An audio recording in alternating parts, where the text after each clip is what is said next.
ओम शांति। आज 16 फरवरी 2023 के बाबा के अनमोल मधुर महावाक्य सुनेंगे।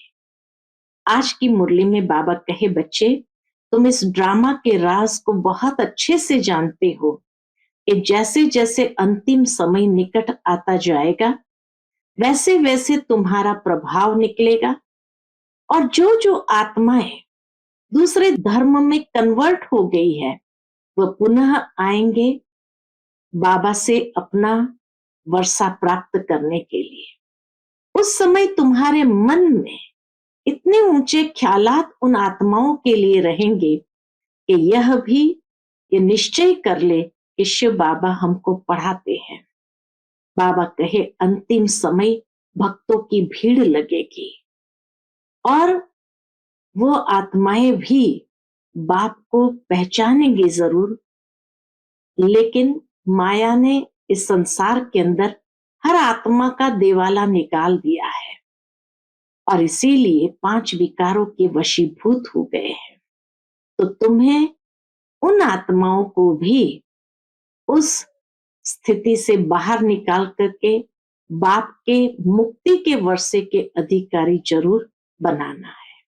तो सुनते हैं बाबा के मधुर महावाक्य। ओम शांति।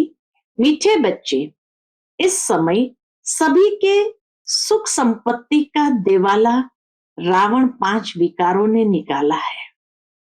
तुम अभी रावण रूपी दुश्मन पर जीत पाकर जगत जीत बनते हो। आज की मुरली से प्रश्न है, ड्रामा के किस राज को जानने के कारण तुम बच्चों के ख्यालात बड़े ऊंचे रहते हैं?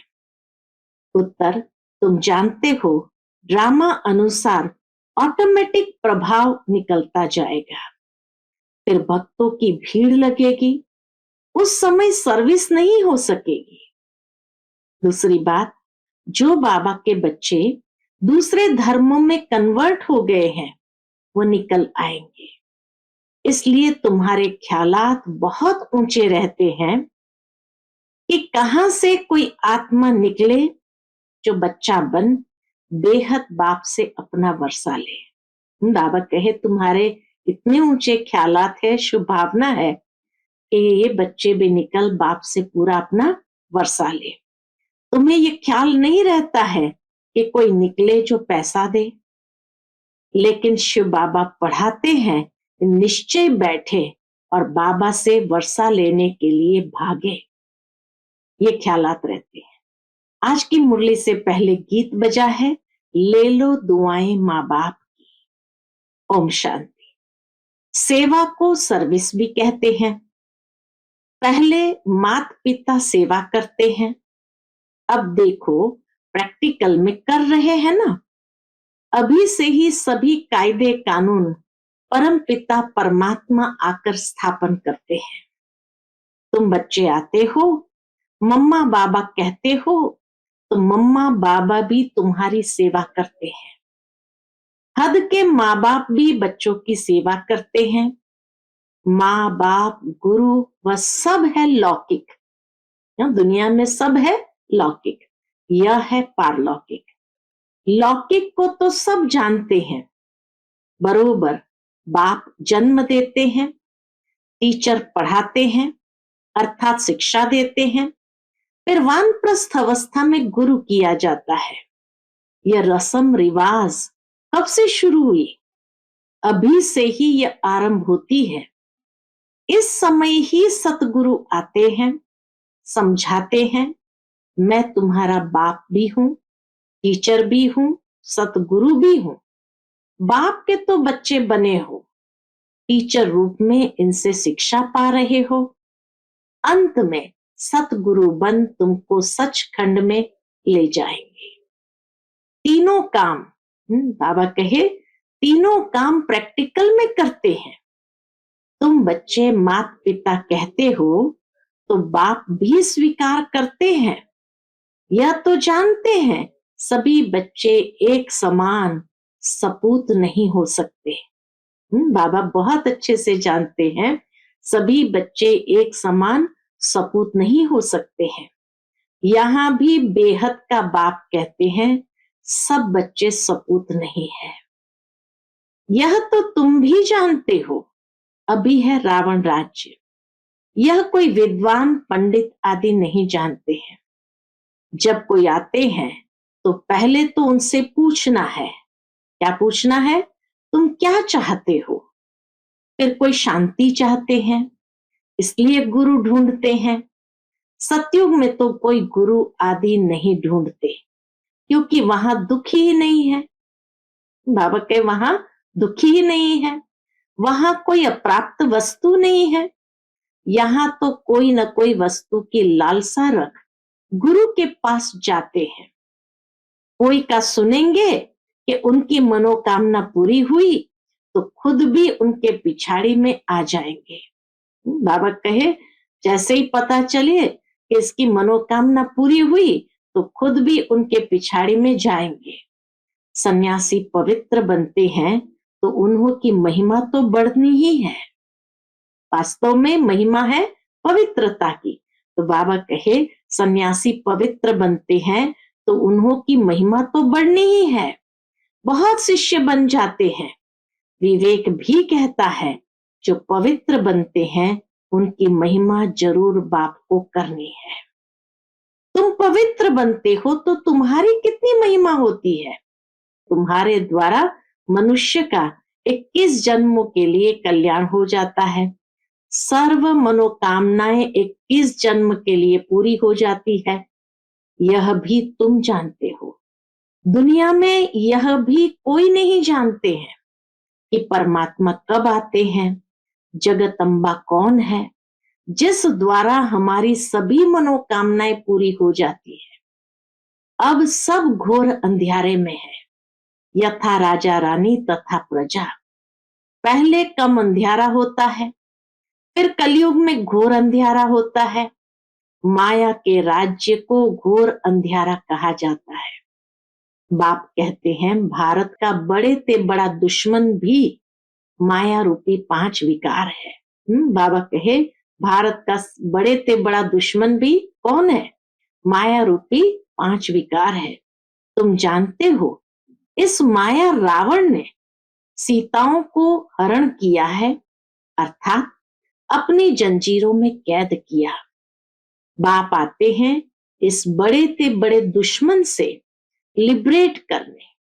यह भी कोई को पता नहीं कि भारत जो इतना मालामाल था, इनको इतना कंगाल किसने बनाया। यही रावण बड़ा दुश्मन है।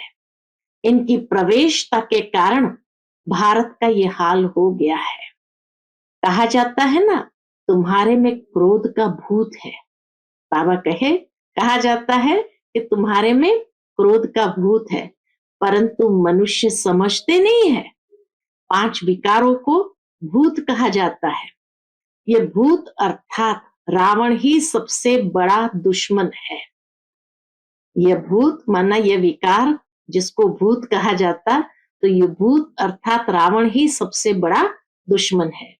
ऐसे नहीं कि मुसलमानों व क्रिश्चियनों ने भारत को कंगाल बनाया, नहीं, सबके सुख संपत्ति का देवाला इसी रावण ने निकाला है।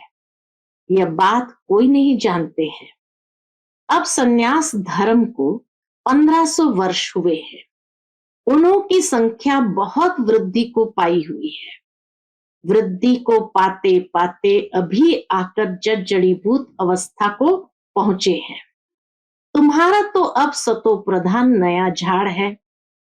तुम अभी रावण के साथ युद्ध कर रहे हो। गीता में रावण का नाम नहीं है।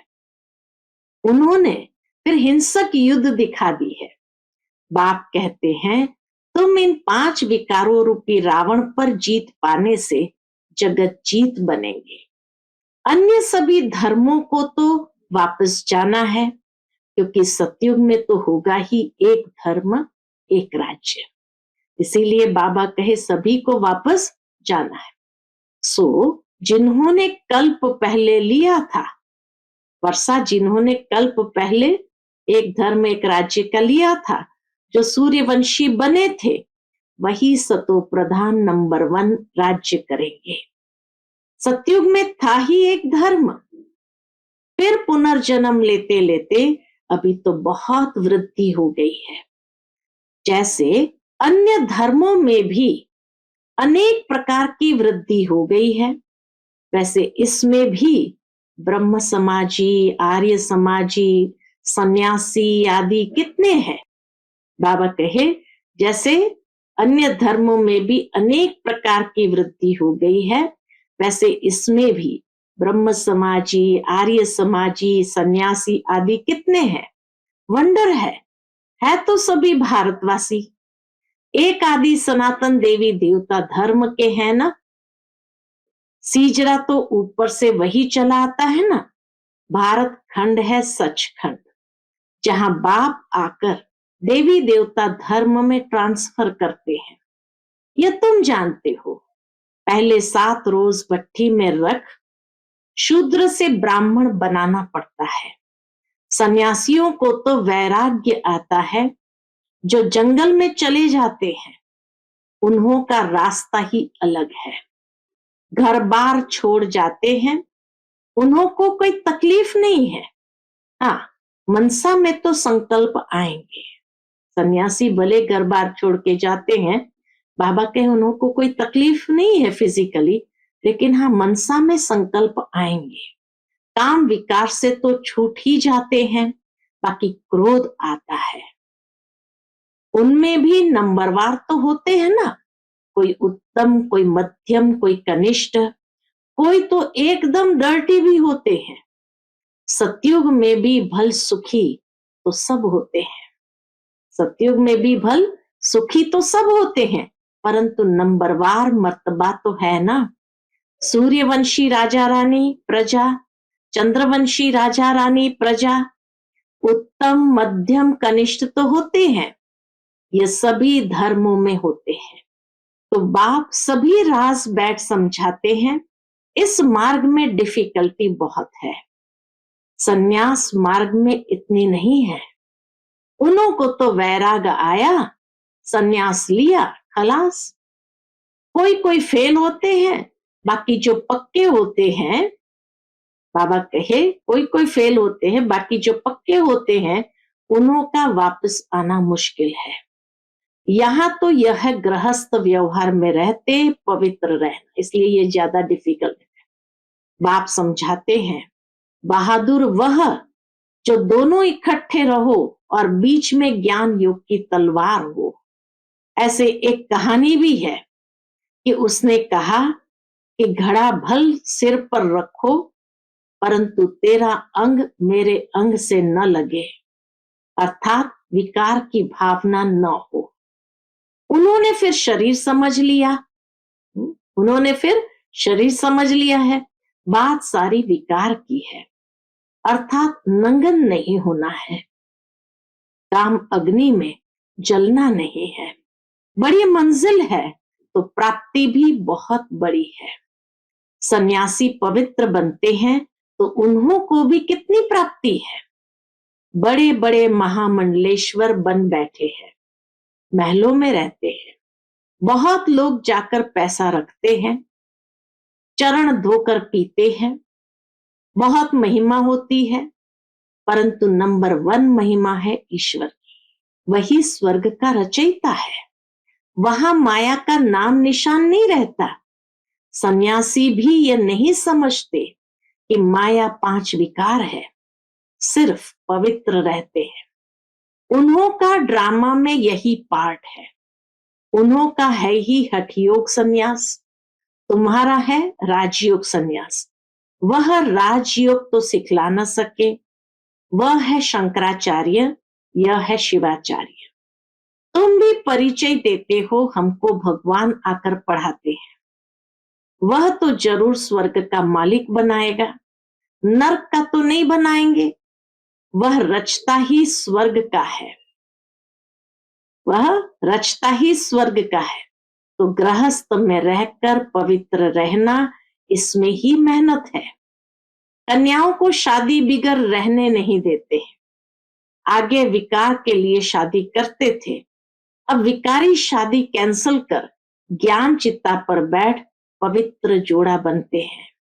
तो अपनी जांच करनी होती है। कि माया कहाँ चलायमान तो नहीं करती है, मन में तूफान तो नहीं लाती है। बाबा कहे चेक करना है, मन में तूफान तो नहीं आते हैं, बल मन में संकल्प आते हो, परंतु कर्मेंद्रिय से विकर्म कभी नहीं करना। भाई बहन समझने से, ज्ञान चिता पर रहने से काम अग्नि नहीं लगेगी। अगर आग लगी तो अधोगति को पालेंगे। यूं तो सारी दुनिया भाई बहन है, परंतु जब बाप आते हैं तो हम उनके बनते हैं। अभी तुम प्रैक्टिकल में ब्रह्मा मुख वंशावली हो, तुम्हारा यादगार भी यहाँ है। अधर कुमारी का मंदिर भी है ना। जो काम चित्ता से उतर ज्ञान चित्ता पर बैठते हैं उनको अधर कुमारी कहा जाता है। तुम सन्यासियों को भी समझा सकते हो। बाबा कहे तुम सन्यासियों को भी समझा सकते हो, बाकी कोई से फालतू माथा नहीं मारना चाहिए। पात्र जिज्ञासु होगा, वह तो अकेला आकर प्रेम से समझेगा। कहीं हंसी उड़ाने के लिए भी आते हैं, इसलिए नफ्स देख ऐसी दवाई देनी चाहिए। बाबा कहे कई तो हंसी उड़ाने के लिए भी आते हैं, इसलिए नफ्स देख ऐसी दवाई देनी चाहिए। बाप ने कहा है पात्र को दान देना है, दान करो पात्र को। आजकल दुनिया बहुत खराब है। सन्यासी लोग तो कफनी पहन लेते हैं और जाकर अलग रहते हैं, कुछ न कुछ मिल जाता है, मजे से खाते पीते रहते हैं। आजकल उन्हों का प्रभाव है ना, तुम्हारे में भी जो अच्छी सर्विस करते हैं तो उन्हों की महिमा से औरों की भी महिमा निकल पड़ती है। जो बच्चे अच्छी सर्विस करते हैं तो सब कहेंगे इनके माँ बाप भी ऐसे होंगे। मेहनत जरूर करनी है। सन्यासियों को तो घर बैठे वैराग आ जाता है तो हरिद्वार चले जाते, वहां कोई गुरु कर लेते। यहाँ की रस्म ही निराली है, इनका कहाँ वर्णन है ही नहीं, इनका कहाँ वर्णन है ही नहीं। गीता को ही झूठा बना दिया है। ये पहली बात खुल जाए गीता के भगवान की तो सब बीके बहुत नामी ग्रामी हो जाओ, सब तुम्हारे पर सदके जाए। बाबा कहे सब तुम्हारे पर सदके जाए, सदके जाए माना बलिहार जाए। प्रभाव निकलना तो है ना, अंत में प्रभाव निकलना तो है ना। अभी तो तुम्हारा बहुत सामना करते हैं, पहले तो घर के ही दुश्मन बनते हैं। इस बाबा के भी कितने दुश्मन बने। श्री कृष्ण के लिए भी कहते हैं ना, भगाता था, कितने कलंक लगाए हैं। यह भी ड्रामा में नूंद है। ड्रामा अनुसार ऑटोमेटिकली प्रभाव निकलता जाएगा, फिर भक्तों की भीड़ आकर होगी, परंतु भीड़ में फिर सर्विस हो नहीं सकेगी। एक एक को बैठ के समझाना नहीं हो सकेगा। सन्यासियों के पास भीड़ होती है, वह खुश होते हैं। यहां तुम जानते हो कोटों में कोई निकलेगा। सन्यासी तो यही सोचेंगे कि इनसे कोई निकलेंगे जो पैसे देंगे, भीड़ में से जो निकलेंगे पैसे देंगे। तुम्हारा ख्याल चलता है कि इनसे कोई निकले जो बच्चा बन वर्षा लेवे। इतना अंतर है। वो समझते भीड़ में से कोई ऐसा निकले जो पैसा देवे, और बाबा कहे तुम्हारा ख्याल चलता है कि इसमें से कोई ऐसा बाबा का बच्चा बने जो वर्षा लेवे। तो कितना फर्क है। तुम भाषण करते हो तो जो अपने बच्चे और धर्म में कन्वर्ट हो गए हैं वो निकलेंगे। कोई आर्य समाज से, कोई कहां से निकल आते हैं। तो जब फिर लोग सुनते हैं ये हमारे धर्म का ब्रह्मा कुमार कुमारियों के पास भाग गया, जब कोई सुनते हैं कि यह हमारे धर्म का ब्रह्मा कुमारियों के पास भाग गया है, तो समझते हैं हमारी नाक कट गई। क्या समझते हैं? हमारी नाक कट गई। इसमें समझाने की बड़ी युक्ति चाहिए। पहले पहले तो बाप का परिचय देना है, भल कोई लिख कर भी देते हैं, बरोबर शिव बाबा पढ़ाते हैं। परंतु उसमें खुश नहीं होना है, निश्चय बिल्कुल नहीं बैठा है। बाबा कहे समझो, निश्चय बिल्कुल नहीं बैठा है। भल कई बच्चे पत्र भी लिखते हैं, परंतु बाबा लिख देते हैं तुमको निश्चय बिल्कुल नहीं है। निश्चय बैठे मोस्ट बिलवेड बाप से, निश्चय बैठे मोस्ट बिलवेड बाप से वर्षा मिलता है, तो एक सेकंड भी ठहरे नहीं, तो एक सेकंड भी ठहरे नहीं। विवेक कहता है गरीब झट भागेंगे, शाहूकार कोई विरला निकलेगा, साधारण कुछ निकलेंगे। कोई भी आए बोलो ये राजयोग की पाठशाला है। जैसे डॉक्टरी योग वैसे यह राजयोग है, जिससे राजाओं का राजा बनना है। हमारा एम ऑब्जेक्ट है ही मनुष्य से देवता बनना। बाबा कहे उनको स्पष्ट करो, हमारा एम ऑब्जेक्ट है ही मनुष्य से देवता बनना। अच्छा, बाप दादा का मीठे मीठे सिकिलते बच्चों प्रति नंबरवार पुरुषार्थ अनुसार याद प्यार, दिल पर वह चढ़ते हैं जो पुरुषार्थ कर आप समान बनाते हैं। बाकी बाप सभी को प्यार तो करेंगे ही। अच्छा, रूहानी बाप की रूहानी बच्चों को नमस्ते। हम सब रूहानी बच्चों की रूहानी माता पिता बाप दादा को याद प्यार, गुड मॉर्निंग और नमस्ते। नमस्ते, शुक्रिया बाबा, शुक्रिया। आज की मुरली से धारणा के लिए मुख्य सार है, पहली पॉइंट, कर्मेंद्रिय से कोई भी विकर्म नहीं करना है। ज्ञान और योग बल से मन के तूफानों पर विजय प्राप्त करनी है। दूसरी पॉइंट, सेवा ऐसी करनी है जिससे माता पिता का नाम बाला हो, सबकी दुआएं मिलती रहे। आज का बाप दादा का मधुर वरदान हम बच्चों के प्रति है, अपने अनादि स्वरूप में स्थित रहे, सर्व समस्याओं का हल करने वाले एकांतवासी भव। अपने अनादि स्वरूप में स्थित रहे, सर्व समस्याओं का हल करने वाले एकांतवासी भव। आत्मा का स्वधर्म, सुकर्म, स्वस्वरूप और स्वदेश शांत है। आत्मा का स्वधर्म, सुकर्म, स्वस्वरूप और स्वदेश शांत है। संगम युग की विशेष शक्ति साइलेंस की शक्ति है। आपका अनादि लक्षण है शांत स्वरूप रहना और सर्व को शांति देना।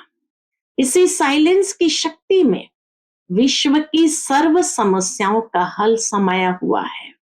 शांत स्वरूप आत्मा एकांतवासी होने के कारण सदा एकाग्र रहती है और एकाग्रता से परखने की व निर्णय करने की शक्ति प्राप्त होती है, जो व्यवहार व परमार्थ दोनों की सर्व समस्याओं का सहज समाधान है। आज का स्लोगन है, अपनी दृष्टि, वृत्ति और स्मृति की शक्ति से शांति का अनुभव कराना ही महादानी बनना है। अपनी दृष्टि, वृत्ति और स्मृति की शक्ति से शांति का अनुभव कराना ही महादानी बनना है। अच्छा, Om Shanti. Click here to like, subscribe and press the bell icon to stay updated with our latest videos.